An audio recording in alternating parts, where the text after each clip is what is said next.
Hello everyone, exam में आपका स्वागत है। गाइस, केजीए में निकली है मल्टीपल पैरामेडिकल नॉन पैरामेडिकल की पोस्ट। ठीक है, इस वीडियो में मैं डिस्कस में बात करूंगा एमएलटी की और जूनियर एमएलटी की पोस्ट के बारे में, जो कि निकली है कुल 35 के आसपास टोटल। ठीक है, तो चलिए शुरू करते हैं। इसकी जो एसेंशियल क्वालिफिकेशन पहले मैं बता दूं, इसमें ग्रुप बी और ग्रुप सी की दोनों तरीके की पोस्टें निकल रही हैं। तो अगर आपने ये वीडियो नहीं देखी है सीरीज, तो मैंने केजीएमयू की कंप्लीट सीरीज बनाई है। हर पोस्ट के बारे में एक वीडियो में कंप्लीट डिटेल है, कुछ भी नहीं छोड़ा मैंने उसमें। ठीक है, फॉर्म भरने की लास्ट डेट 31 तारीख है, 31 दिसंबर। तो भर लेना। अप्लाई करने का लेकिन वीडियो डिस्क्रिप्शन दे दूंगा। ठीक है, और इसमें हम बात करते हैं जूनियर एमएलटी के बारे में, है ना। तो ये रही हमारी एमएलटी की पोस्ट, मेडिकल लैब टेक्नोलॉजिस्ट की, लेवल 6 की पोस्ट है ना, लैब की पोस्ट है ना। और इसमें टोटल पोस्ट 29 है। इसमें मांगा क्या गया है, बैचलर डिग्री चाहिए इन एमएलटी में। ठीक है, और किसी भी गवर्नमेंट रिकॉग्नाइज्ड से होना चाहिए, और आपका रिलेवेंट 2 ईयर का एक्सपीरियंस चाहिए।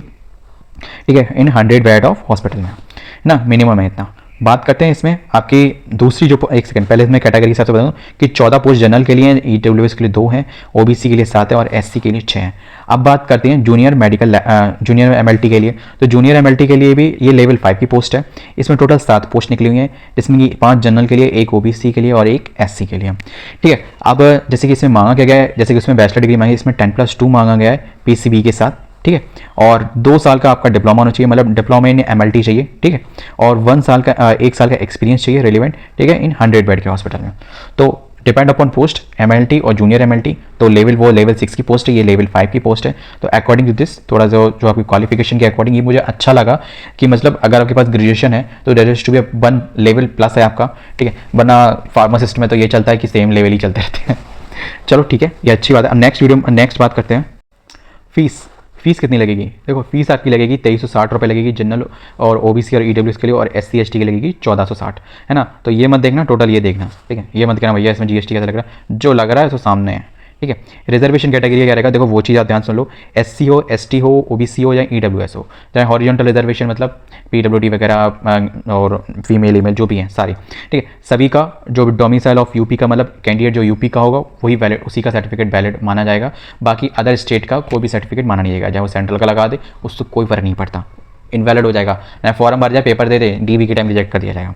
दिमाग में रख लेना। अगर अदर स्टेट का कोई भी कैंडिडेट किसी भी कैटेगरी का बिलोंग करता है, वो अगर इसमें फॉर्म भरना चाहता है, ठीक है, एमएलटी वाले में, तो एज ए यूआर ही भरे। ठीक है, वरना डीवी के टाइम रिजेक्ट कर दिए जाओगे।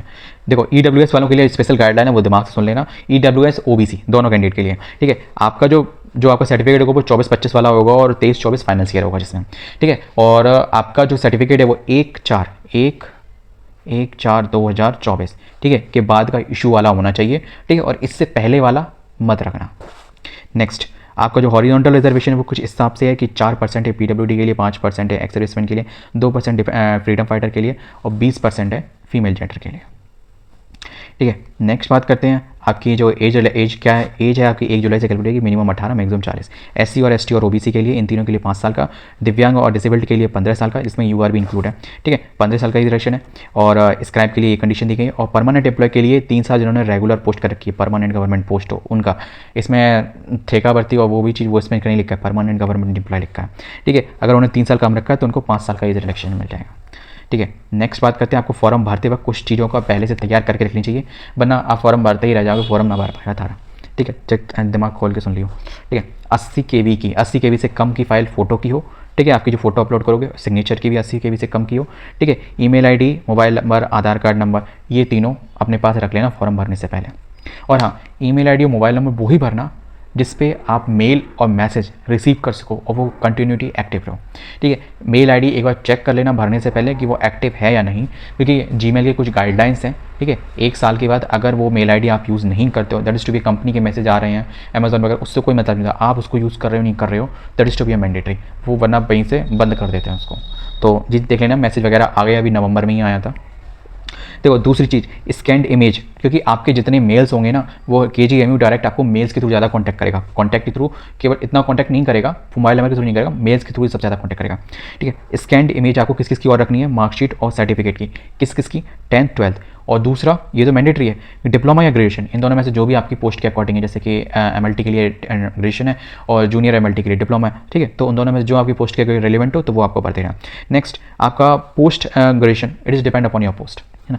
नेक्स्ट, आपको स्कैन इमेज किसकी और भरनी है कास्ट सर्टिफिकेट एंड कैटेगरी, ठीक है। जो भी अगर कास्ट सर्टिफिकेट रिजर्वेशन ले रहे हो, EWS OBC SC ST and horizontal reservation जो भी है, तो उसकी भी फोटो अपलोड होगी। इसलिए मैं कह रहा था OBC और EWS वालों के लिए फॉर्म भरने से पहले सर्टिफिकेट बनवा लेना, ठीक है। 1/4/2024 के बाद का इशू वाला कभी भी हो, ठीक है, अभी तक का फॉर 31 दिसंबर तक कभी भी हो कोई दिक्कत नहीं, पर 1/4/2024 के बाद वाला चाहिए, ठीक है। और NOC सर्टिफिकेट भी अपलोड आपको करना पड़ेगा, वो उनके लिए है जो रेगुलर गवर्नमेंट सर्विस में काम कर रहे हैं। चाहे उनका अगर 3 साल का उन्होंने रेगुलर सर्विस कर ली तो उनको 5 साल का रिलैक्सेशन मिल जाएगा, और अगर उन्होंने नहीं कर रखी है, ठीक है, 3 साल से कम है तो एज रिलैक्सेशन नहीं मिलेगा, पर फॉर्म भरने के लिए आपको NOC जरूर अपलोड करना पड़ेगा। ये चीज़ आपको दिमाग खोल के रख लेना, सॉरी फॉर दैट, ठीक है। फॉर्म अप्लाई करने के लिए वीडियो डिस्क्रिप्शन में दूँगा, तो उसके लिए परेशान नहीं होना, ठीक है। और आपको मैं सिलेबस बता दूँ, सिलेबस का सिलेक्शन प्रोसीजर पहले बता देता हूँ आपको कैसे किस बेसिस पे आपका सिलेक्शन हो। देखो, जो आपको कॉमन रिक्रूटमेंट टेस्ट होगा उस बेसिस पे आपका सिलेक्शन होगा, इसमें कोई भी इंटरव्यू नहीं है, ठीक है। तो एक चीज़ ध्यान में रख लेना, ठीक है। इसमें आपका जो पेपर पैटर्न है वो भी मैं आपको इस वीडियो में बताते जाऊँ, ठीक है। और कितने नंबर आपको लाने हैं मिनिमम, जिससे कि आपका सिलेक्शन हो सकता है, ठीक है, वो भी चीज़ सुन लेना दिमाग से। 100 क्वेश्चन 100 नंबर, ठीक है, 2 घंटे का पेपर होगा, ठीक है। पूरा पेपर MCQ होगा, 100 क्वेश्चन पूरे 100 होंगे, हिंदी और इंग्लिश दोनों में ही आएंगे। सॉरी, इंग्लिश पहले लिखा है, वो चीज़ लगाता है, भावनाओं को समझो, सॉरी, इंग्लिश और हिंदी दोनों में से आएंगे, ठीक है। जिसमें कि ये डिपेंड करता है, क्योंकि इंग्लिश जो इसमें सब्जेक्ट है वो तो इंग्लिश में ही आएगा ना, हिंदी में तो नहीं आ सकता, ठीक है। और जो आपका एग्जाम है वो कंप्यूटर बेस्ड भी हो सकता है, मतलब माउस से आपको फॉर्म वो पेपर दे सकते हो, और दूसरा पेन पेपर बेस्ड गोले वाला, ठीक है। तो वो चीज़ अपने दिमाग में रखे चला। दूसरी बात, अब आपका जो पेपर का कॉन्फ़िगरेशन है तो वो भी मैं आपको पूरा अच्छे से बता दूँ। 60 क्वेश्चन आएंगे आपके टैक्स से रिलेटेड, मतलब MLT से रिलेटेड, ठीक है। और 10 क्वेश्चन आएंगे general English, 10 general knowledge, 10 reasoning और 10 मैथमेटिक्स है। नेगेटिव मार्किंग भी है, परेशान मत हो, है नेगेटिव मार्किंग। 1 नंबर मिलेगा आपको हर सही क्वेश्चन पे, और 1/3 आपका कटेगा हर गलत क्वेश्चन पे, मतलब 3 क्वेश्चन पे आपका 1 क्वेश्चन जाएगा सही, ठीक है। नेक्स्ट बात करते हैं मिनिमम क्वालिफाइंग मार्क, जो क्या मैंने आपको बताया कि आपको मिनिमम इतनी चाहिए ही चाहिए कि आप सिलेक्शन लिस्ट में पहुंच सको, ठीक है। वो 50% है जनरल, EWS एंड OBC के लिए, और SC ST के लिए 45% है। तो ये चीज़ दिमाग में रख के चलना। वीडियो में बस इतना ही था। और हाँ, पेपर देने से लेके आपकी DV तक, अगर आप जब भी आप ऑर्गेनाइजेशन विजिट करते हो, कोई भी TA DA आपको कोई भी एक ढेला नहीं मिलने वाला जब तक ज्वाइन नहीं हो जाते हो, तब उसके बाद आपको सीधी सैलरी दे देंगे।